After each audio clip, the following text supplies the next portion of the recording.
이 시간 우리에게 주시는 말씀은 서로 기도하라입니다. 우리는 누군가를 위해 진심으로 전심으로 기도하는 것에 인색한 경향이 있습니다. 누군가의 기도 부탁을 받고 그 사람을 위해 기도할 때요, 그 사람의 이름을 한번 불러주는 정도로 충분하다라고 생각할 때가 많고, 그 이상의 마음을 써가며 자신의 문제를 기도하는 것처럼 다른 사람을 위해 기도하는 사람은 그리 많지 않습니다.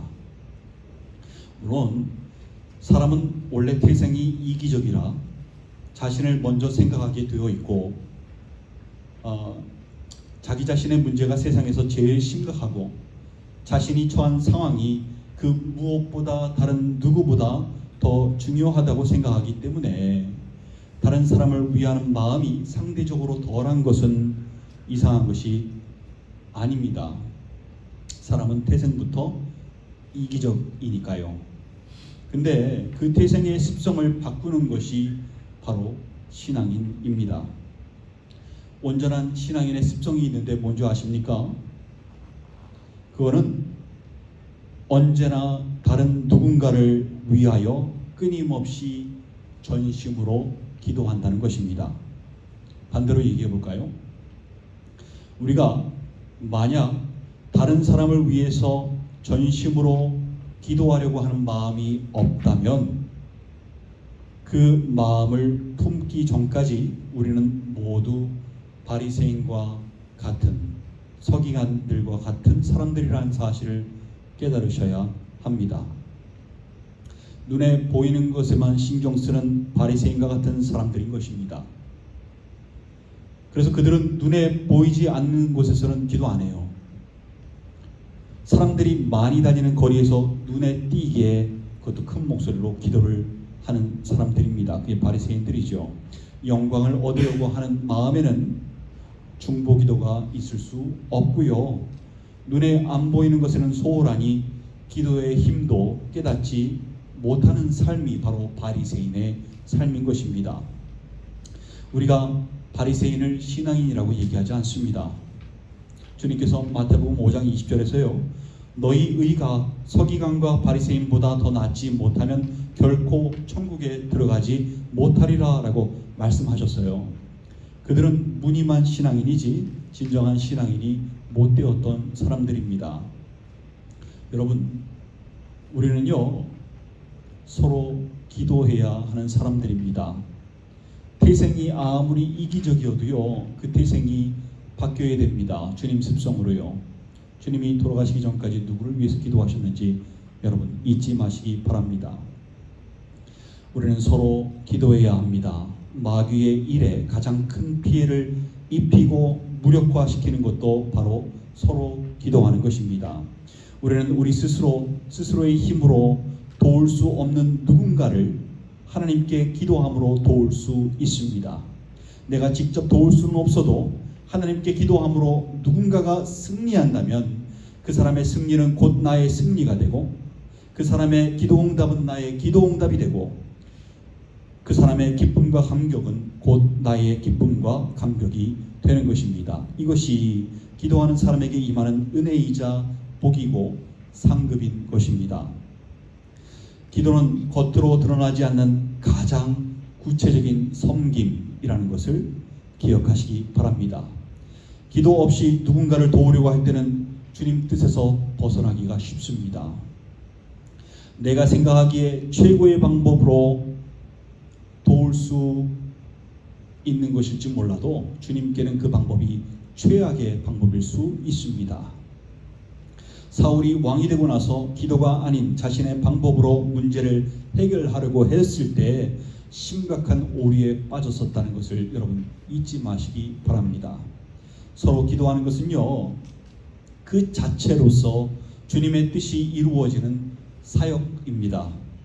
서로 기도하는 것은 사역을 위한 준비가 아니라 그 기도 자체가 하나님의 중요한 사역인 것입니다. 신앙인이 주님과 가까워지면 가까워질수록 신앙인은요 주님과 주님의 백성 또 주님과 세상 사이에 서서 중보하게 되어 있습니다. 이러한 기도를 우리는 중보 기도라고 하지요. 중보 기도를 할 때 가장 방해가 되는 것은 자기 자신입니다. 주님의 뜻을 구하지 못하는 자기 자신, 다른 영혼을 품지 못하는 자기 자신이 가장 중보 기도의 큰 장애물이 되는 것입니다. 왜 우리는 다른 사람의 영혼을 잘 품지 못하는 것일까요? 왜 누군가를 위해서 기도할 때 전심으로 기도하지 못하는 것일까요? 이유가 무엇일까요? 우리의 영적인 게으름 때문일까요? 아니면 믿음이 없어서일까요? 물론 둘 다 틀린 답은 아니겠지만 좀 더 구체적인 원인이 있습니다. 바로 공감하지 못하기 때문입니다. 다시 말해서 우리가 다른 사람의 아픔을 공감하지 못하기 때문에, 그 사람의 눈물을 공감하지 못하기 때문에, 그 사람의 고민을 공감하지 못하기 때문에 그 사람을 위해서 전심으로 기도하지 못하는 것입니다. 우리가 신앙생활을 함께 한다는 것은요, 서로의 아픔, 서로의 눈물, 서로의 고민을 알고 공감하는 것을 의미합니다. 그 아픔을 공감하고 눈물을 공감하고 그 고민을 공감할 때 우리는 비로소야 그때 서로를 위해서 전심으로 기도할 수 있게 되는 것입니다. 한 마음으로 내 문제라고 생각해서 눈물로 기도할 수 있게 되는 것입니다. 오늘 말씀 15절에서 믿음의 기도는 병든 자를 구원한다 라고 말씀하지요. 믿음의 기도가 바로 이러한 기도입니다. 상대방을 공감하여서요, 그 눈물이 내 눈물이 되고 그 아픔이 내 아픔이 되고 그 고민이 내 고민이 됐을 때 우리는 전심으로 기도할 수 있게 되는데, 그게 믿음의 기도, 하나님께서 응답하시는 기도 되는 것입니다. 또 마지막 절에서는 의인의 강구는 역사하는 힘이 크민이라고 말씀하지요. 같은 의미입니다. 누가 의인입니까? 우리 의인이 어디 있습니까? 이 세상에 의인은 하나도 없습니다. 하지만 주님께서 인정하시는 의인은 있습니다.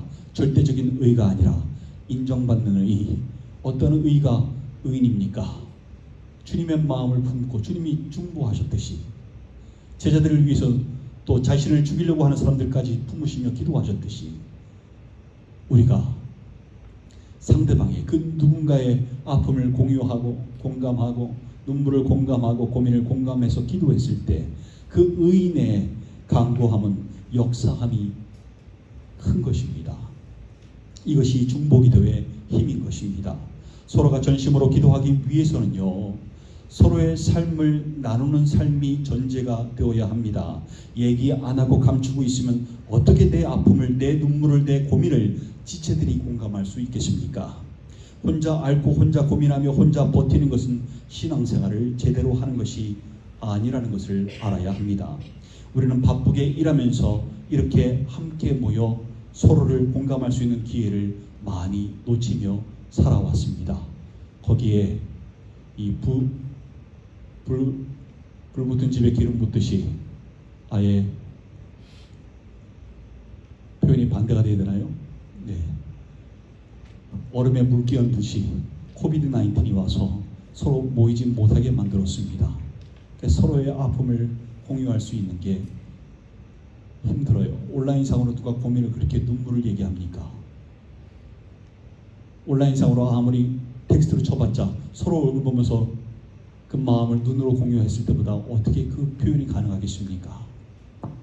우리는 정말로 많은 시간을 이렇게 놓치며 살아왔던 것 같습니다. 오늘 종교인 수련회로 모여있는 이때가 그 기회입니다. 함께 아픔을 얘기하고, 함께 눈물도 얘기하고, 함께 연약함도 얘기하고, 함께 온전치 못했던 것조차 얘기할 수 있는 이때가 그 기회입니다. 오늘 말씀은 너희 중에 고난당하는 자가 있느냐 그는 기도할 것이요, 즐거워하는 자가 있느냐 그는 찬송할지니라. 너희 중에 병든 자가 있느냐 그는 교회의 장로들을 정할 것이요, 그들은 주의 이름으로 기름을 바르며 그를 위하여 기도할지니라. 믿음의 기도는 병든 자를 구원하리니 주께서 그를 일으키시리라. 혹시 죄를 범하였을지라도 사하심을 받으리라. 그러므로 너희 죄를 서로 고백하며 병이 낫기를 위하여 서로 기도하라. 의인의 간구는 역사하는 힘이 크민이라 라고 말씀합니다. 혹시 몸이 좋지 않으시다면 함께 기도하게 하시기 바랍니다. 믿음의 기도는 병든 자를 구원한다라고 말씀합니다. 주님께서 일으키실 것이라고 말씀합니다. 혹시 죄를 범하였을지라도 사하심을 받을 것이라고 말씀합니다. 그렇게 우리는 서로의 죄를 고백하며 병이 낫기를 위하여 서로 기도해야 하는 것입니다. 이러한 의인의 기도는 역사하는 힘이 크다는 것을 잊지 마시기 바랍니다. 몸에 지병이 있다면 숨길 수 있을 때까지 숨기지 마시고 나의 아픔과 눈물을 끝까지 숨기지 마시고 기도를 요청하시기 바랍니다. 나의 문제점들 드러나는 게 창피해서 숨기지 마시고 기도를 요청하시기 바랍니다. 서로가 서로를 공감할 수 있게 오픈하시기 바랍니다. 서로의 마음을 공감할 수 있도록 마음을 전달하며 공유해 주시기 바랍니다.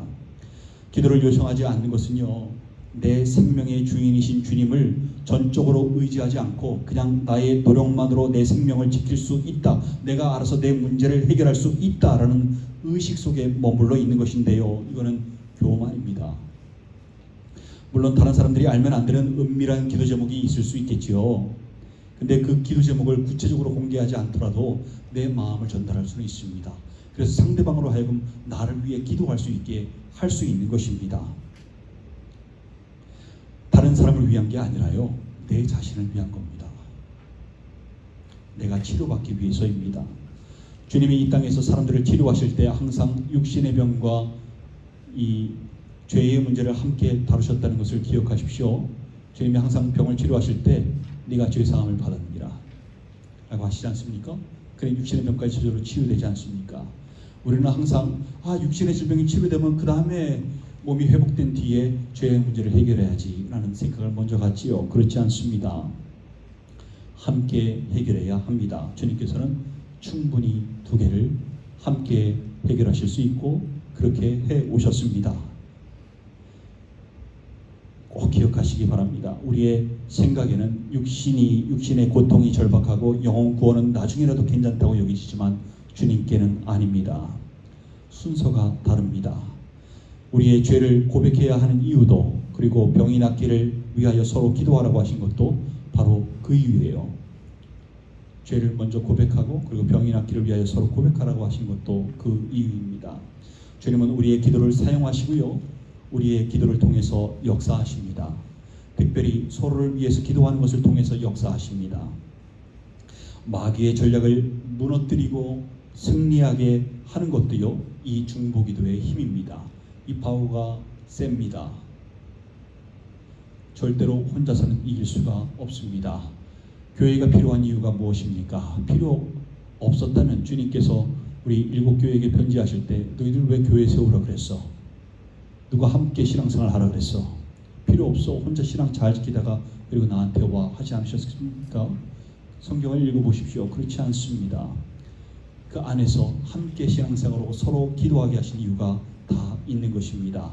마귀의 전략을 무너뜨립니다. 승리할 수 있는 것도 거기에 있습니다.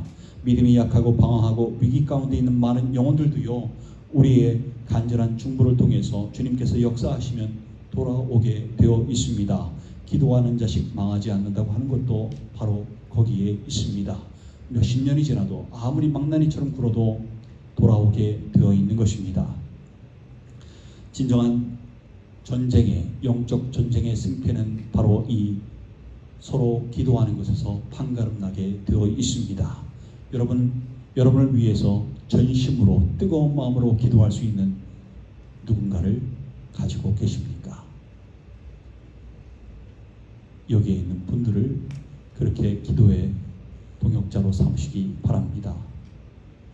폐색이 짙은 싸움에서도요, 서로를 위하여 기도하는 그 힘으로 주님의 역사하심을 통해서 승리하게 되어 있습니다.